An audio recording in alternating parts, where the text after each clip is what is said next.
welcome to week 5 Thought Mosaic on courage. I hope you all had a wonderful Valentine's Day. This is going to be a great video. It's on developing courage, which is very much related to Valentine's Day itself. The root of the word courage, cor, is French for love, which is why I gave my Valentine a 6-pack of Coors for Valentine's Day.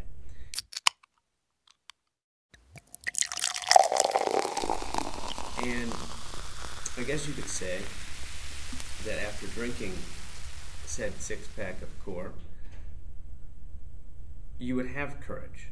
Anyways, we had 12 responses this week, 5 of which were from people under the age of 25. We had a 2-star general respond, we had students respond, we had coaches respond, we had a business consultant, a leadership consultant, who is currently writing a book on courage, respond.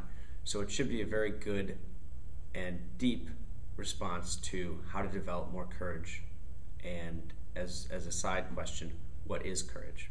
Submission 1 quotes a dictionary that officially defines courage as the quality of mind or spirit that enables a person to face difficulty, danger, pain, etc. without fear. They continue with a bit of a hilariously analytical and truthful explanation. So someone is courageous when they act without fear. This translates to willingness to take risks.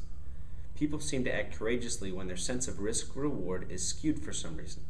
For example, they have very little to lose. They are fighting for something greater than themselves, or perhaps their sense of risk-reward is simply more or less accurate. They ask, so how do you become more courageous? It's as simple as convincing yourself the loss is negligible. It is implied that courage is the result of either irrational decision-making or misperceived as courage. PDB says, I think courage is not the absence of fear, but the ability to act and overcome fear for a perceived higher purpose. This is a decision-making model that factors in costs, benefits, and reasons to take potentially courageous action. It will be built upon throughout the Mosaic. What do we consider courageous?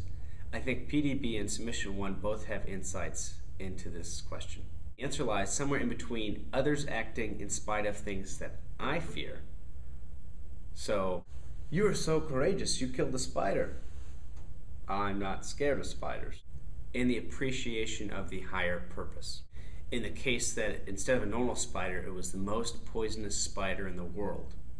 And instead of just one spider, it was tens of thousands of spiders in a room that happened to hold your child, facing a fairly universal and inborn fear of death. Going in to save your child would be considered courageous. But the benefits outweigh the costs in both situations. To recap, we often label courage on actions that we are fearful of taking. So risking one's life is seen as very courageous because most people are scared of death. Courage can only be internally experienced. Only you can feel courage. Only you can feel a gut-wrenching fear that persists through the action. And others will label that courage or not courage based on how real that fear was for them that you overcame. So what does society consider courageous? When there's fear and no value, it's considered something dumb, like running into this spider room for a bag of corn nuts. Now, when there's fear and there is value, we all consider it courageous, something fighting for something. When there's no fear and there's value, we call it smart. It makes sense to do that. And when there's no fear, no value, golf. Submission 11 says, I believe courage is really loving fiercely.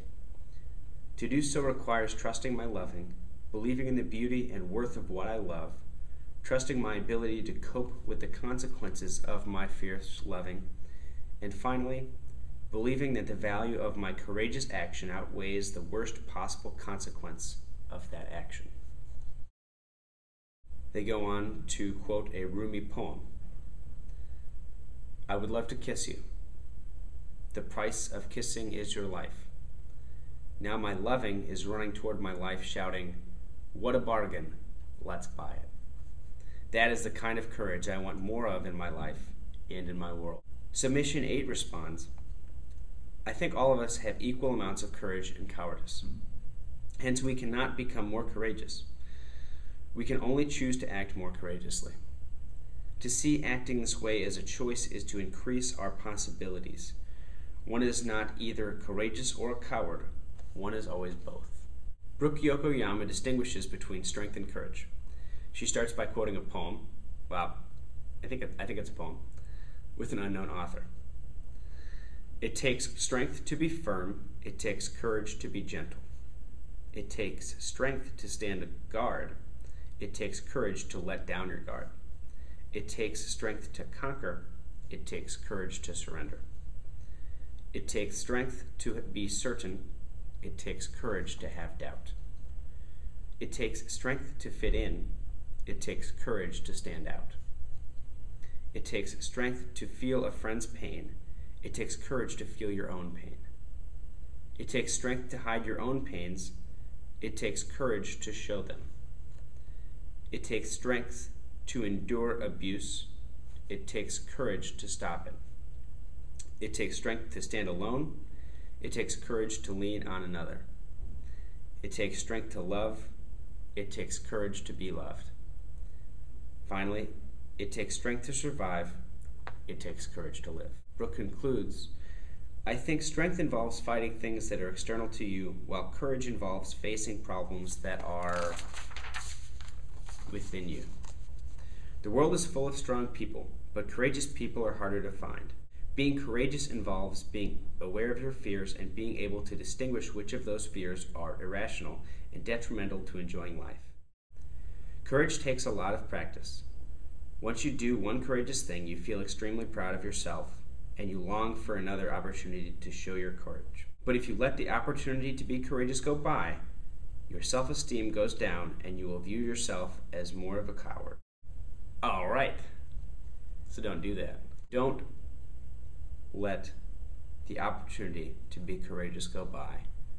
Drink heavily now. So, some tools for being courageous, other than understanding how fear and courage works, and other than drinking heavily. But wait! YouTube doesn't allow me to upload videos longer than 11 minutes, so click the center. It's a link to the second part of this video, and it's a few more minutes. Have a good one. Bye.